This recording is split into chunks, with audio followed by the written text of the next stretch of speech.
kuna watu wako na vipawa na wao ndio wanataka niwasaidie. Ndio. Kuna watu wako na vipawa na anaelewa kipawa chake lakini hataki kukichochea. Hapo sasa Biblia inasema usiache kuichochea karama iliyowekwa ndani yako kwa kuwekewa mikono na kwa neno la unabii. Usiache kuchochea karama.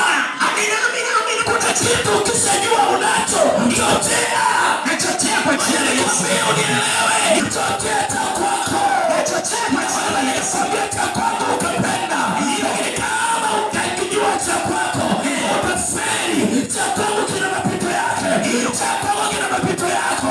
Utashinda mapito yako kwa sababu ni kipawa chako. Usinake vipawa vya watu. Wanaweza wakavisifia mwanangu. Wanaweza wakavitangaza vizuri. Alafu ukavipenda. Ukatamani uvipate.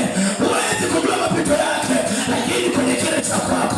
Kama na Biblia inasema mwenye haki huanguka mara 7 akainuka.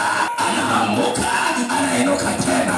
Anaanguka, anainuka tena. Maana yupo katika kipawa cha kwake. Amina, amina, amina. Akili yake inafunguka. Ufahamu wake unafunguka. Nataka vipawa vya watu wasayane. Wataka kiinuke. Wataka kitambulike. Wataka kipate njia. Anataka walikipofusha. Ili kuja kutangaza kuna nuru ya Bwana. Acha kipawa chako. Yatiwe nuru kwa jina la Yesu. Acha kipawa chako. Yatiwe nuru kwa jina la Yesu. Vipawa vya wapita hawa. Vipawa vya wamama hawa. Vipawa vya kina baba hawa. Inavinua kwa jina la Yesu. Inavinua kwa jina la Yesu. Inuka vipawa. Inuka vipawa. Inuka vipawa. Inuka vipawa. Inuka vipawa. Inuka. Inuka kwa jina la Yesu. Umelia sana imetosha. Umehangaika sana imetosha. Omba msaada kwa watu. Badala ya kutusaidia. Wametusema vibaya. Wametusema tumeishiwa. Wanasema tumefilisika. Watu wakatubadilikia. Hata wale tuliona ni wazuri. Hata tuliona wanafaa. Hata wale tuliowaamini. Wasili wetu wa muda mrefu. Wale wanandani kabisa. Tulipoeleza mambo yetu. Tulipoambia changamoto zetu. Wakageuka upande. Wakatusema vibaya. Nimekuja kutangaza. Yuko mwanaume mmoja ambaye ukimwambia shida yako anasema fika hapa nikuinue juu. Fika hapa nikuinue juu. Yeye atakuinua. Anaitwa Yesu Kristo, Mwana wa Mungu aliye hai.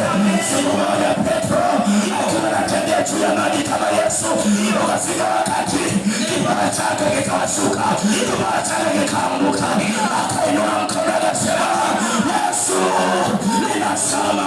Yesu akumulia swali la pili, akusubiria ametoba, akupeleka kwenye chumba cha toba, uka kwenye kipawa chako. Sauti yako inasikiwa na Mungu kirahisi. Biblia inasema akainua mkono, akamshika, akatembea naye.